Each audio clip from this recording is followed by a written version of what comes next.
José Figueroa Alcorta.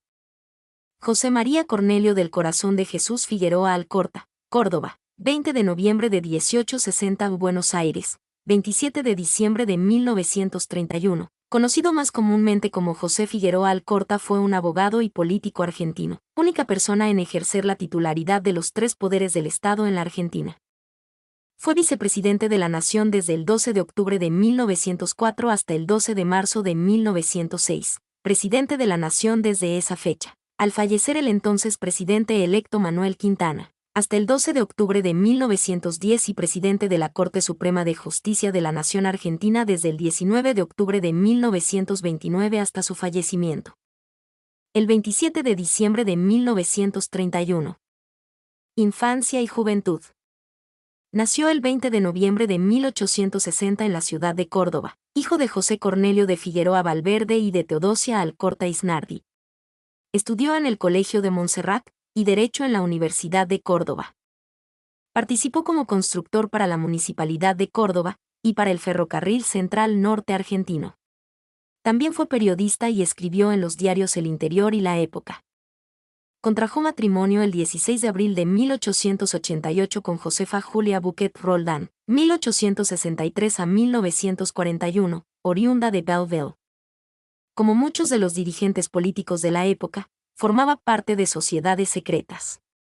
Al ser disuelta la Logia Piedad y Unión número 34 de Córdoba, se constituye un círculo secreto donde ingresa Figueroa Alcorta, regularizando el 19 de febrero de 1892 al reinstalarse libremente. Miembro más tarde de la Logia Bernardino Rivadavia número 174 de Buenos Aires. Del Unicato Juarista al Senado de la Nación. Al año de egreso de la Facultad de Derecho integraba como senador la legislatura de Córdoba. Eran tiempos de juarismo y el joven abogado frecuentaba el Panal, el principal club político de la ciudad mediterránea dirigido por Marcos N. Juárez, hermano del presidente Miguel Juárez Celman, jefe de policía y promotor de la candidatura presidencial de Ramón J. Cárcano y de la suya propia a la gobernación de Córdoba.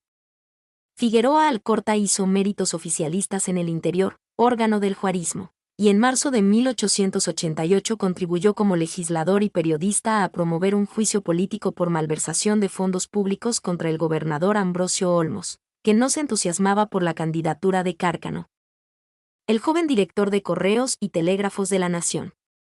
Desde el autonomismo local se apoyó la llegada a la gobernación de Juárez que, el 18 de mayo de 1889, lo designó ministro secretario de Gobierno, Justicia y Culto. La caída del presidente Miguel Juárez Celman en agosto de 1890 arrastró al ejecutivo cordobés y dejó a Figueroa Alcorta fuera del gabinete. Ubicuo y dotado de buenas conexiones políticas, el nuevo gobernador Eleazar Garzón lo hizo diputado provincial primero y ministro secretario de Hacienda después con la anuencia de Julio Argentino Roca. El 7 de febrero de 1892, de la mano del expresidente Roca, fue elegido diputado nacional por Córdoba. La labor de la Cámara no era destacable, sino solo la tribuna donde los abogados recién egresados ensayaban sus dotes oratorias, pero fue el trampolín de Figueroa Alcorta hacia su próximo objetivo político, la gobernación de su provincia. Más allá de las disputas internas en el Partido Autonomista Nacional y de la férrea oposición de los cívicos, el oficialismo retuvo el Ejecutivo Provincial de la mano del binomio conformado por Figueroa Alcorta y José A. Ortiz y Herrera, entonces director del recientemente creado Hospital de Niños. Dotó a su gobierno de gran dinamismo, favorecido por el fin de la crisis económica de 1890. Fundó varias colonias agrícolas que en la actualidad son pueblos de alguna importancia, como Santa Eufemia y General Dehesa.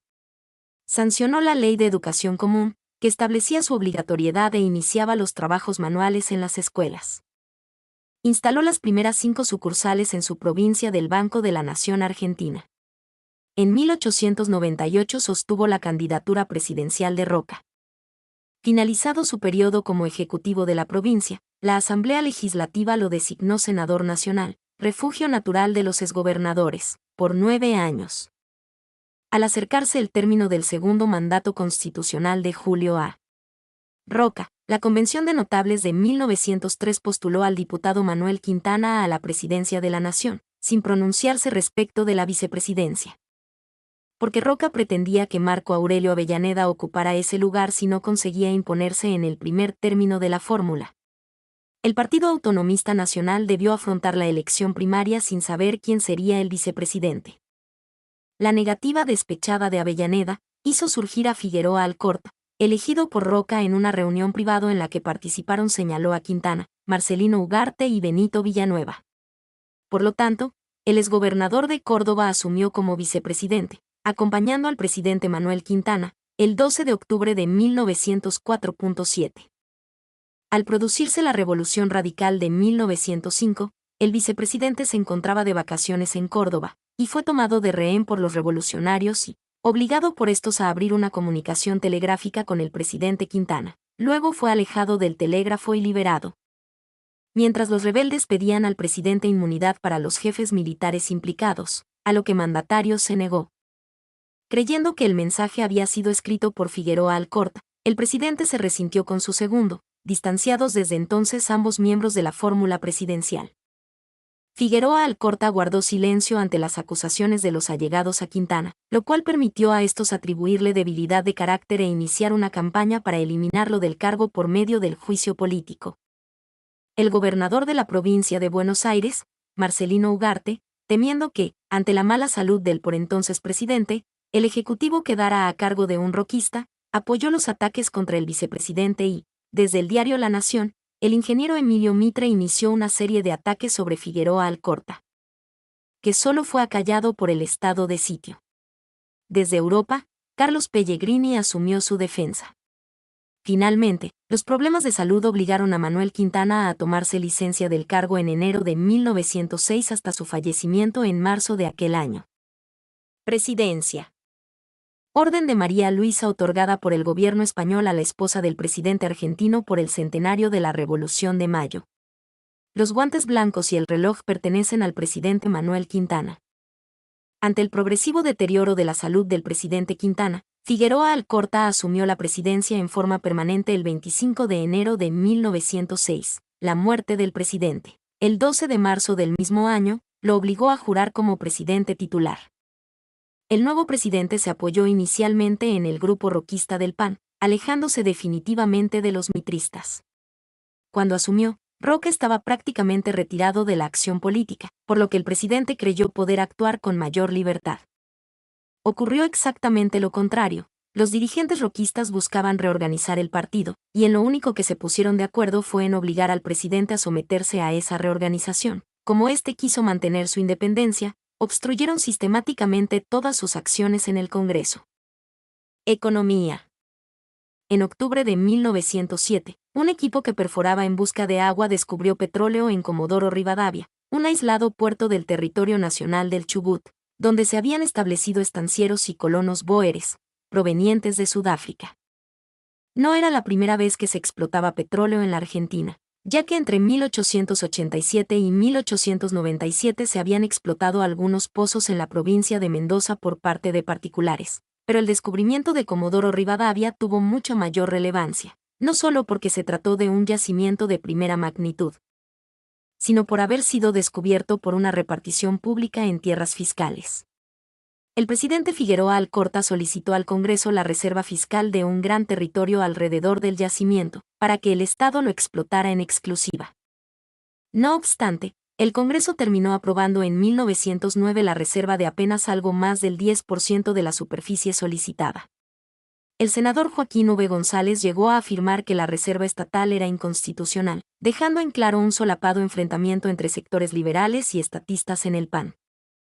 La economía seguía girando en torno a la exportación de carne y granos. Hubo algunos avances tecnológicos, como el comienzo del reemplazo de la carne ovina congelada por la carne vacuna enfriada, que llevaría al reemplazo gradual del ganado ovino por el vacuno. Los frigoríficos enfriadores serían, además, la puerta de entrada de los capitales estadounidenses en la Argentina, iniciando un reemplazo del capital británico que llevaría medio siglo. Por su parte, la exportación de granos siguió creciendo, llegando a ocupar el primer lugar entre las exportaciones al final del periodo. El presidente del Tribunal Superior de Cuentas de la Nación fue, durante su gobierno, el exreligioso Julián Cobas Figueroa, destacado economista nacido en Santiago de Compostela, que lo apoyó durante toda su gestión presidencial. Mi nombre es Demim. Soy tu asistente personal. Mi sitio en internet es demim.es.tl.